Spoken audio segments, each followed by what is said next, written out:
Republicans in Congress and around the country are now demanding answers to the Trump raid at Mar-a-Lago. They want to know what happened there. And we're going to go through a compilation of several of them making very pointed statements against the FBI and against the DOJ. And we're also going to see two specific senators and a congressman, Marco Rubio, Senator Rand Paul, and Representative James Comer, who are all outraged by what they saw at Mar-a-Lago during the FBI raid in Florida. And so a lot of people on the left are sort of making fun of many angry Republicans, saying that they're making statements that are akin to violence, that they are sort of fanning the flames of this whole thing. We're going to get to Liz Cheney, and Liz said that she's ashamed of many of her fellow Republicans who are castigating the FBI and that they are diminishing these great American patriots who are fighting on the side of justice. And I just want to play this clip because what I think you're seeing is outrage by the American people. You're seeing the constituents speak to their representatives, and the representatives are now communicating the feelings of their constituents out to the media, and people are outraged. Let's listen in. The FBI and the Department of Justice are going to give Trump a fair and impartial firing squad. The DOJ resembles the Gestapo more than a justice-seeking agency, and we are ready for battle. I think every American should be upset about this. You should never use the Justice Department on a political whim like this. Do I know that the boxes of material they took from Mar-a-Lago, that they won't put things in those boxes to entrap him? The weaponizing of the FBI, this should rally all independent thinkers behind the president. I've had operations run against me by the corrupt FBI. It wouldn't surprise me, let's put it that way, if what this whole thing was about is recovering evidence that would be embarrassing the FBI. That's 2 for 2, right? That's Senator Rand Paul and Ron Johnson, who are both saying the FBI may actually be so corrupt that they're concerned that they are planting evidence in Trump's documents. Have to defund and make cuts in the Department of Justice. We need to have some trust in the FBI. This just destroys that confidence. They've taken this unprecedented step, weaponizing federal agencies to go after political opponents. You don't use federal agencies to go after people that you disagree with. Call up Christopher Wray, call up Merrick Garland, bring him in front of the House Judiciary Committee. I think the Central Department of Justice and the FBI in Washington are a hotbed of corruption and political intrigue. We need to investigate the DOJ, the FBI, all of it. They want this spectacle. They want this show. They want the intimidation. It's like what we thought about the Gestapo and people like that. The American people see it for what it is. They get it.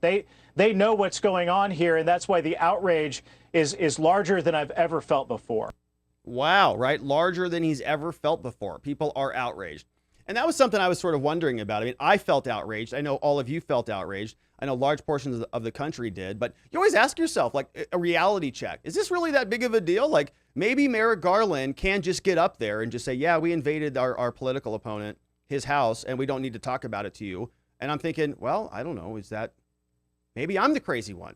But no, I don't think so. I think the rest of the country is outraged, and they are making their voices heard through their representatives. And it's like so loud that many of these people just can't hide from it anymore, right? A lot of them didn't want to really back Donald Trump after January 6th. Everybody was kind of hoping that he would just sort of whimper out by the wayside and fall into, the sunset. Didn't happen. Everybody's out here full-throated, frothy defense of Donald Trump. Well, here is Senator Rubio, who is somebody who used to be very against Donald Trump, who's recognizing that he is the tip of the spear, that after they go after Donald, he's next. And you can see how concerned he is. He put out this statement today. An FBI raid looking for supposed classified documents is a ridiculous alibi. Unlike anyone else in the federal government, no president can be guilty of illegally handling classified information because a president has complete and final authority to decide whether something's classified or not. The truth is, this raid wasn't about documents. This raid was about trying to disqualify a likely future election opponent, about trying to intimidate Republicans who oppose the left, and about creating a distraction from Biden's failures and the radicalism of the Democratic Party that he leads. Yeah, it's pretty bad Guys, out there. It was no coincidence that this happened the day after they passed a bill to hire 87,000 IRS agents. It was no coincidence they did this just 2 days before the new inflation numbers come out this week, because they want the media talking about this raid instead of the fact that we have a cost of living crisis, an open border, a violent crime wave. and that they're hiring a new force of IRS agents larger than the entire British Army. Now look, this may all be shocking to most Americans, but Wait, is that true? There's more IRS agents than the entire British Army? Is that what he said? What? People I've lived around my entire life in Miami, they've seen all of this before. You see, many of them came to America fleeing Marxist dictatorships, governments that use the power of the state to criminalize the opposition. And they have long known what many are now learning the hard way. There are no limits to what Marxists are willing to do to hold on to power. And so I pray that we're going to have new majorities in Congress after November with the guts to subpoena all the records of this raid and to haul the people who signed off on this before committees to answer public questions under oath. Wow. So that is Marco Rubio saying that they're going to haul Merrick Garland and these people in front of Congress to ask them questions under oath. And my goodness, can you imagine? What if the tides turn? What if Donald Trump wins and that actually comes to fruition? There's a reality there that might cause a lot of the Democrats to be quivering in their little pantalones there. But here is Rand Paul. Rand Paul made a very similar argument to what we heard with Ron Johnson. He was on with Fox and Friends, and he said something like, oh, let me make sure the volume is okay on this one because the volume was a little bit loud on the last, low, and I want to make sure it's got to protect those eardrums out there. Here is Rand Paul, and he is talking about the FBI. We already know that, you know, well, let me say many Americans are very distrusting of the FBI after a lot of their continual failures for many years. We've covered many of them here. Michael Sussman, the Whitmer kidnapping hoax, the Olympians who reported over to Larry Nassar to the FBI. They botched that one. The list goes on and on. Here is Rand Paul now saying he's going so far as to say FBI agents may have literally planted evidence in Donald Trump's boxes that they were taking out of his house. No, people distrust so much the government that we've gotten to the point where, for example, do I know that the boxes of material they took from Mar-a-Lago, that they won't put things in those boxes to entrap him? How do we know? Their lawyers weren't allowed to see the boxes go. They weren't categorized. That's going to be a problem. Thousands of documents were taken. Yeah, how do we know that they're going to be honest with us about what's actually in the boxes? How do we know that was in the box before it left the residence if the lawyers weren't allowed to see everything? So, you know, they've lost a great deal of trust, and it's...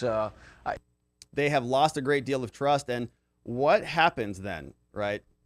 So you had a lot of people questioning 2020 elections. Now what happens if you question the criminal justice prosecution, the entire DOJ, the FBI, huh? What happens if those same 80-something million people who are angry about what happened in 2020 suddenly lose total faith in the FBI, the DOJ, and the executive branch? Well, that's basically what they've caused. They've started all of that.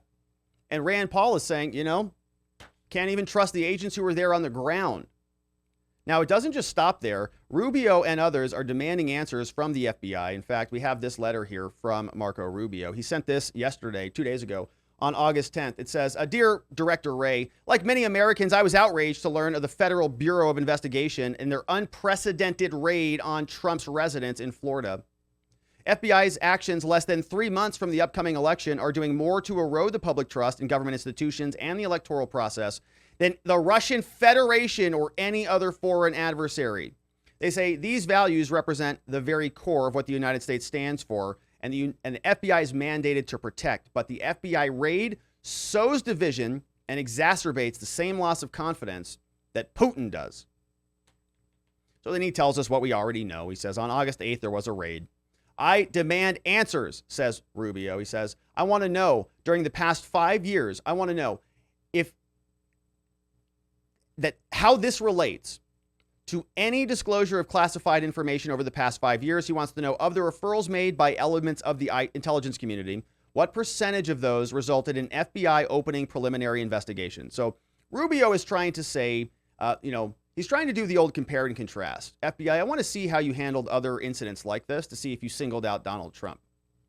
So he says next, right, in what percentage of the referrals did the FBI raid the private residence of the individual? So how many issues like this did you have? And of those issues that you had like this, how many of those did you raid their homes? And of the referrals made, what percentage of those referrals resulted in criminal charges? Rubio wants to know. All Americans have a right to know. Therefore, I expect an explanation as to why I and others who are leaders of congressional intelligence committees, first learn of this raid on Trump's residence via the media. Despite the law requiring committees be fully and currently informed of all intelligence activities undertaken by the U.S. government, including any significant anticipated intelligence activity. Rubio wants to know, why wasn't I briefed? Law says you've got to brief me. You didn't brief me. You say Trump has documents that implicate national security. Well, guess what? I'm on the National Security Committee in Congress, and I need to know these things. And you haven't given me notice. In addition, I request a meeting to understand the FBI's concerns about the handling of this material, and I want to understand why the FBI did not keep our committees fully informed as they've done before. Signed off on by Marco Rubio. Yeah, he wants to know. He's on the Senate Foreign Intelligence Committee. And if they're saying this has national security implications, why did he not become apprised? The House of Representatives is also very upset about this. And in fact, something like 20 House Republicans signed off on a letter. This one's going over to the National Archives. Her name is Acting Archivist of the United States. Her name is Debbie Steedle-Wall. And on August 10th, another letter came out from all of the Republicans here. Look at all of them. James Comer, Jody Heiss, Glenn Grothman, Michael Cloud, Nancy Mace, so on and so forth. Jim Jordan's on the list. We know who he is. Andy Biggs, Arizona, shout out. We've got Paul Fallon, Pat Fallon, Mike Flood. Look at all these people. Now, they're copying some familiar faces here. Jamie Raskin, Ro Khanna, and others on the Oversight and National Security Committees there in Congress. And here's what this letter says. On August 8th, several dozen officials raided the former president's office. FBI executed a search warrant to retrieve documents sought by the National Archives. Committee Republicans here signed on this letter are concerned that NARA would utilize the FBI to gather documents that the president, by the very nature of his constitutional role, could declassify himself. If this was indeed the case, as the media has reported, that could be a problem. The Biden administration is weaponizing the FBI against political rivals. To better understand what happened here, we demand answers. So please, they say, preserve all your documents and preserve all your communications about the execution of that warrant. They tell us the FBI and NARA's actions, apparently to enforce the Presidential Records Act, are so contrary to the customary treatment of former administrations that it begs scrutiny into whether there is a political motivation underlying the raid. According to President Trump, the unannounced raid involved breaking into his safe and stealing 15 boxes from him. NARA's singling out of President Trump's handling of official records stands starkly in contrast to the way NARA has treated far clearer violations committed by politicians who are not Republicans. As has been widely reported for years, for example, writes Mr. Comer, Secretary of State Hillary Clinton, quote, did not have a government email address during her 4-year tenure at the State Department, okay? Hillary literally didn't have an email address because she was using @clintonemail.com. So every email for 4 years was not archived. Aides took no actions to have her personal emails preserved as required by the acts, and emails included classified information, but she faced no repercussions, let alone an FBI raid, which demands an explanation for the disparate treatment, the different treatment that Trump received than Hillary. Since Hillary has never been president of the United States, she had much more limited ability to declassify the documents than Trump did. So she had less authority to do that type of crap than he did. And a lot of people are making this argument. They're saying, you know, Rob, Hillary wasn't the president. You say, yeah, she didn't have any rights to do almost anything. Trump did. Trump was the chief executive. Secretary Clinton also deleted over 31,000 emails after receiving a subpoena for them, got a subpoena from the House Select Committee on Benghazi, which was met by the FBI's apathy. Committee Republicans are content to leave Secretary Clinton to her retirement, but the FBI and NARA's behavior towards Trump deserves an explanation.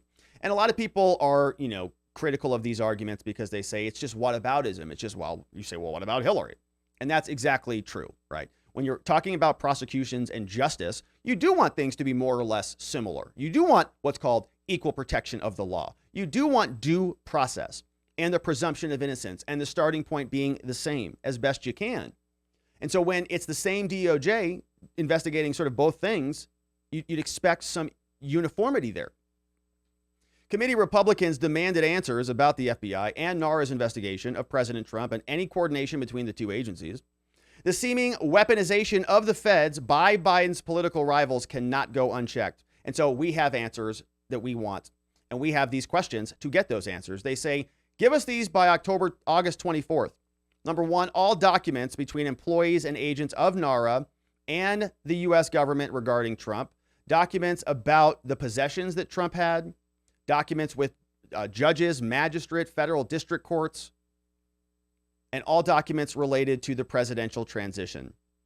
Anything related from January 20th onward.